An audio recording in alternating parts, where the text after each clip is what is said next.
இஸ்லாமிய நாடான ஈராக்கில் வாழும் யாசிதி என்ற பழங்குடியின மக்கள் முருகப்பெருமானையே முழுமுதற் கடவுளாக கருதி வழிபட்டு வருகின்றனர்.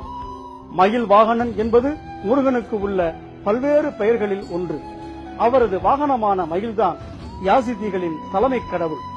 யாசிதிகளின் மத நம்பிக்கைப்படி உலகை படைத்த ஆண்டவன் அதனை காப்பாற்ற 7 தேவதைகளை நியமித்துள்ளார். அதில் தலைமை தேவதைதான் யாசிதிகளின் மொழியில் மெலக் தாவூஸ் என்று அழைக்கப்படும் மயில் ஆகும். உருவ வழிபாடு கற்ற ஈராக் இஸ்லாமியர்கள் மத்தியில் வாழும் யாசிதிகள் மயில் உருவத்தை தான் கடவுளின் அடையாளமாக கருதி வழிபடுகிறார்கள். அது மட்டுமல்ல, இந்துக்களைப் போல குத்து விளக்கேற்றியும் வழிபடுகிறார்கள். அந்த குத்து விளக்கின் மேற்புறத்திலும் மயில் கம்பீரமாக காட்சி தருகிறது. ஈராக், சவுதி அரேபியா உள்ளிட்ட மத்திய ஆசிய நாடுகள் எதிலும் இல்லாத மயில் யாசிதிக்களின் வழிபாட்டில் இடம்பெற்றிருப்பது அவர்கள் இந்தியாவில் இருந்து இடம்பெயர்ந்த முருக பக்தர்களாக இருக்கலாம் என்பதை உணர்த்துகிறது. இதற்கு மேலும் வலுவூட்டுகின்ற மற்றொரு தகவலையும் பார்ப்போம். சுப்பிரமணியர் என்றும் அழைக்கப்படும் முருகன் நாக வழிபாட்டுடன் தொடர்புடையவர். கர்நாடக மாநிலத்தில் உள்ள குக்கே சுப்பிரமணியம் உள்ளிட்ட இடங்களில் முருகன் நாகப்பாம்பாகவே காட்சி தருகிறார். இதேபோல லாலிஸ் என்ற இடத்தில் உள்ள யாசிதிக்களின் கோவில் நுழைவாயிலில் நீண்ட பாம்பு உருவம் காட்சி தருகிறது. யாசிதிக்களின் வழிபாட்டு தலங்கள் இந்துக்களின் கோவில்களை நகலெடுத்த சிறு மாதிரிகள் போல் தோற்றமளிக்கின்றன. அவர்களுடைய கோவில்களிலும் மேலே கோபுரங்கள் உள்ளன. இந்த கோபுரங்களை நோக்கி இரு கரங்களையும் கூப்பி இந்துக்களைப் போலவே ஈராக் யாசிதிக்களும் வணங்குகின்றனர். சூரியன் உதிக்கும் போது கிழக்கு நோக்கியும் மறையும் போது மேற்கு நோக்கியும் வணங்குகின்றனர்.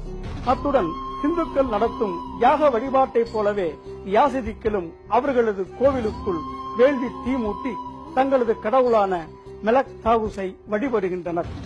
இந்தியாவில் தீபாவளி, கார்த்திகை போன்ற பண்டிகை தினங்களில் ஏராளமான விளக்குகள் ஏற்றப்படுவதைப் போல யாசிதிக்கள் தங்களது விசேஷ தினங்களில் தீபங்களை ஏற்றி கொண்டாடுகின்றனர்.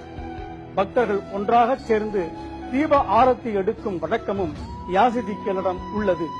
இந்துக்கள் தங்களது நெற்றியில் திலகம் அல்லது பொட்டு வைத்துக் கொள்வதைப் போல யாசிதிக்களும் தங்களது கோவிலுக்குள் நுழைவதற்கு முன்பு நெற்றியில் திலகம் வைத்துக் கொள்கின்றனர்.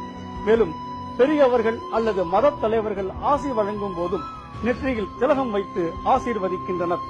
யாசிதி பெண்கள் தற்போது மற்ற ஈராக்கியர்களைப் போலவோ அல்லது ஐரோப்பியர்களைப் போலவோ உடை அணிந்திருந்தாலும் அவர்களது பாரம்பரிய உடை சேலை என்பது யாசிதிக்களின் கோவில்களில் வரையப்பட்டுள்ள பழைய ஓவியங்கள் மூலம் அறிய முடிகிறது.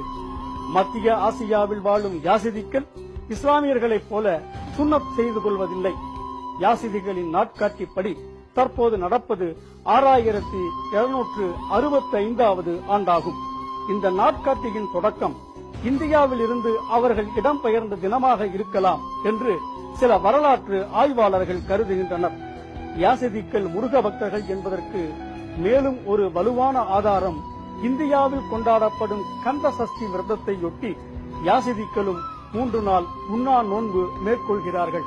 அமைதியை விரும்பும் உலக சிறுபான்மை மக்களான யாசிதிக்களின் தற்போதைய எண்ணிக்கை சுமார் 7 லட்சம் பேர் மட்டுமே. இந்திய பாரம்பரியத்தோடு தொடர்புடைய யாசிதிக்களில் பெரும்பாலானோரை இஸ்லாமிய தேச பயங்கரவாதிகள் அண்மையில் கொடூரமாக இனப்படுகொலை செய்தபோது உலகம் மௌனமாக வேடிக்கை பார்த்தது என்பது வேதனையூட்டும் உண்மை.